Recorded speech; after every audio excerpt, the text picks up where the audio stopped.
Jadi NU itu sama pesantren itu tua pesantren. Jadi NU dilahirkan pesantren, bukan dibalik pesantren dilahirkan NU.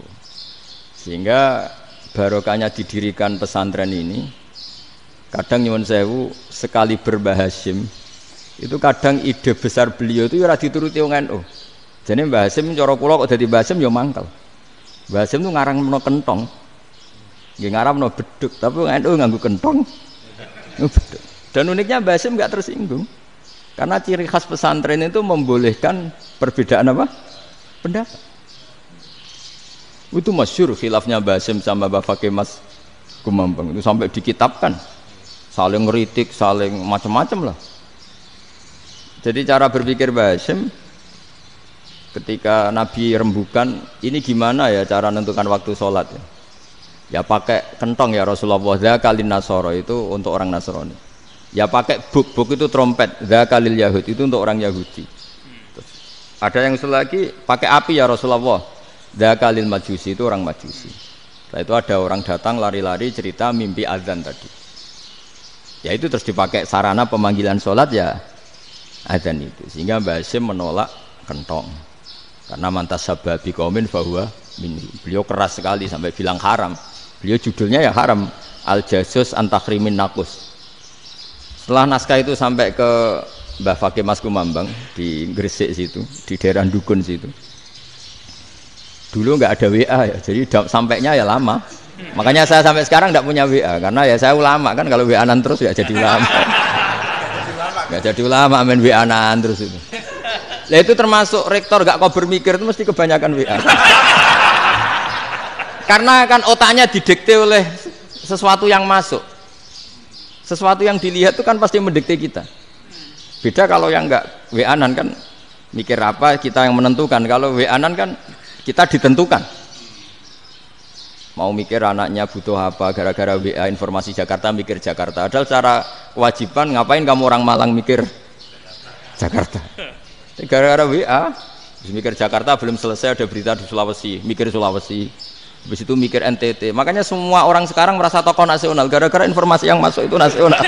Jadi Mas Yo RT yang mikir gimana Gus Indonesia, ada RT sampai lupa kalau dia itu RT. Jadi semua orang sekarang merasa tokoh nasional. Dan itu gara-gara apa coba? Akhirnya semua orang juga punya ide tentang nasional. Harusnya negara itu gini-gini. Jebule wonge sing duwe ikon itu sapa? RT. Ribet kan? Saya teruskan. Setelah naskah itu sampai ke Kiai Fakih Mas Kumambang. Beliau itu marah besar. Ini harus dilawan dan saya bukan karena benci Mbah Hasyim. Beliau teman saya ketika ngaji Kiai Mahfud di Mekah. Jadi Mbah Fakih dan Kiai Hasyim itu teman ketika ngaji di Mekah. Terus cara ngelawan tuh lucu. Lucu. Gak ilmiah tapi gak ilmiah wong alim tetap ilmiah. Di mana-mana serupa itu tidak sama. Ya kalau mungkin zaman Nabi di Madinah itu zaman itu kentong itu identik dengan milik Nasrani. Di Indonesia beda. Pos kampling ya kentong, kebakaran ya kentong, wae sarapan orang di LP ya pakai kentong. Jadi tidak ada jaminan kalau kentongan itu identik dengan Nasrani. Lalu haramnya di mana? Yang di mana-mana tasabuh itu identik. Ini tidak identik. Mulai masalah kan? Mulai masalah. Jadi beliau gaya judul Hazruus. Hazruus itu kepala bergeleng-geleng. Sekarangan kok ngene jadi sekarangan kok provokatif gitu gitu. Nah. Dan itu Mbah Hasyim ya hormat Mbah Fakih hormat Mbah Hasyim. Saya sendiri secara pribadi itu lebih suka pendapat Mbah Hasyim sebetulnya. Karena bagi saya sholat itu sakral, ya sudahlah kalau sakral ya dipanggil dengan sesuatu yang sakral yaitu kalimat thayyibah azan. Tapi saya tidak akan bilang kalau kentongan itu haram. Karena kalau haram alasannya mirip orang Nasrani, sementara pos kampling ya pakai kentong, ada banjir ya kentong, ada kebakaran ya kentong. Jadi tidak identik untuk misa atau untuk sholat ala Nasrani. Tapi itu dulu ya rileks saja, dua beliau itu ya saling menghormati padahal saling kritik. Dan dulu ulama yang beda madhab itu ya saling menghormati. Imam Syafi'i itu kalau sholat di kawasan Masjid Abi Hanifah ya tidak kunut. Ketika ditanya, kenapa kamu tidak kunut? Sementara engkau berpendapat kunut itu sunat. Ikroman di hadal madhab. Saya sangat menghormati madhab. Imam Ahmad bin Hanbal itu berpendapat kalau orang pakai bekam, pakai iftisot atau hijamah itu batal sholatnya. Sementara Imam Syafi'i mengatakan tidak batal apa? Sholatnya atau wudunya tidak batal. Tapi Imam Ahmad itu ditanya, apa kamu makmum Syafi'i? Bagaimana mungkin saya tidak makmum sama wali kutub seperti Imam Syafi'i? Padahal menurut keyakinan Imam Ahmad ini sholatnya batal. Ini habis ikhtijam udah wudu. Tapi tetap saja beliau karena perbedaan pendapat di furu' itu lazim.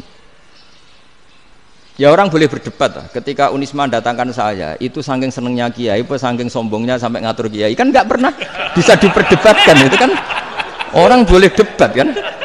Itu saking angkuhnya apa saking senengnya kan nggak jelas kan? Kan dan orang boleh setuju pendapat saya, yaitu ngatur kiai itu haram. Setuju juga Pak Rektor, ekspresi mahabbah itu ya macam-macam. Dulu sahabat ya gitu, sahabat itu ada yang nggak kenal wajahnya Nabi sama sekali sampai akhir hayatnya. Ketika ditanya, lo kamu itu sahabat kok nggak tahu wajahnya Nabi? Saya tidak pernah berani memandang Nabi karena ijlalan Nabi, terlalu menghormati saya sehingga tidak berani memandang wajahnya. Ada sahabat yang penggawaannya dulu wajah Nabi sampai bisa nyifati alfiu faminunil hajib, sampai bisa nyifati detail karena dulu wajah Nabi itu ibadah. Ada seorang wali ditanya, kalau kamu di surga ingin nggak melihat Allah? Enggak. Loh, tapi semua orang ingin melihat Allah. Unazzihu dzalikal jamal an-nadhari misli. Ben gak elek-elek Allah tak delok terima aku. Wong ra jelas. Berarti kok delok pangeran. Banyak. Jadi justru tapi karena saking takzimnya. Enggak lah, mosok sak aku kok. Makanya saya berkali-kali cerita. Menurut kesepakatan ulama, soft awal itu paling baik. Tapi banyak juga wali yang kalau sholat itu di belakang. Koyok paling bener yang kok ngarep gitu. Lu bayangkan misalnya kamu semangat di soft awal di masjid haram, jebule sholatnya salah. Itu dari malaikat gayane kok ngarep, jebule ra roh. Iku di sini-sini wong. Jebule bodoh gitu. Gayane kok ngarep jebule. Coba orang kalau sowan Mbah Mun yang berani di depan itu kan ya ketuanya atau jubirnya kan. Yang merasa ndak pati pinter-pinter kan mesti di pojokan. Artinya sudut pandang seperti itu ya sah saja, apa? Sah saja. Makanya banyak sahabat yang jarang sowan Nabi, alasannya takut ganggu Nabi. Banyak yang sering sowan Nabi, alasannya seneng Nabi. Yang sowan ya seneng Nabi, yang enggak sowan alasannya seneng. Lu Nabi itu tokoh, punya keluarga, punya anak. Kalau saya sering sowan berarti sering ganggu. Yang sering sowan dia alasan ini khazanah kita harus istifadah. Jadi zaman dulu dia biasa dua sahabat, yang satu milih mahabbah itu milih sering sowan, yang satu juga mahabbah milih tidak sering.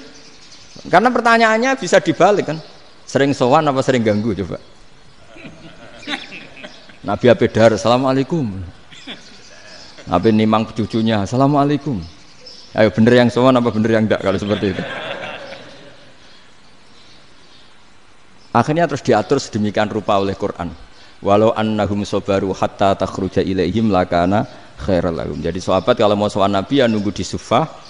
Kalau Nabi keluar berarti milik publik. Sekali masuk ke dalam tidak ada sahabat yang berani sowan. Itu la tadkhulu buyutan Nabi illa ayyudzana lakum. Kalau soal sampai masuk dalam harus nunggu dipanggil. Karena sekali Nabi masuk dalam itu milik privat keluarga, milik istrinya, milik cucunya, milik keluarganya. Dan Nabi sekali keluar ke ruang itu berarti milik publik. Itu terus jalan tengah. Karena kalau langsung masuk, bayangkan saya itu sering menyaksikan. Mbah Mun habis ngaji 2,5 jam ngaji Jalalain, baru masuk, assalamualaikum. Padahal yai mungkin mau ke kamar mandi, mau ini itu. Jadi dulu itu Quran sangat modern. Sebelum ada dokter ngatur tamu, rektor ngatur tamu itu Islam sudah modern. Dia kan gak fair kan? Misalnya saya ke Unisma harus janjian pakai ini, terus kalau misalnya ke sini selonang-selonang kan lucu kan, mentang-mentang kiai terus digosowan-sowanan selonang-selonang. Padahal kalau kita mau ke mereka pakai protokol. Sering tidak fair dunia ini. Tapi karena aku kiai ra oleh gelo ya sudah. Akhirnya saya memutuskan gak gampang kemana-mana karena itu. Saya sering didatangi ajudannya menteri, Gus mau ada tamu dari Jakarta tanggal ini. Mesti saya bilang, mereka milih tanggal yang mereka kosong. Kok tidak mikir apa saya pas itu kosong? Tak jawab enggak lah, sebelum diatur bahasanya dan tawaduknya gitu. Akhirnya dibalik, datang lagi, Gus jam jenengan kosong apa kita menyesuaikan. Lah itu lagi dah akhlak kata saya.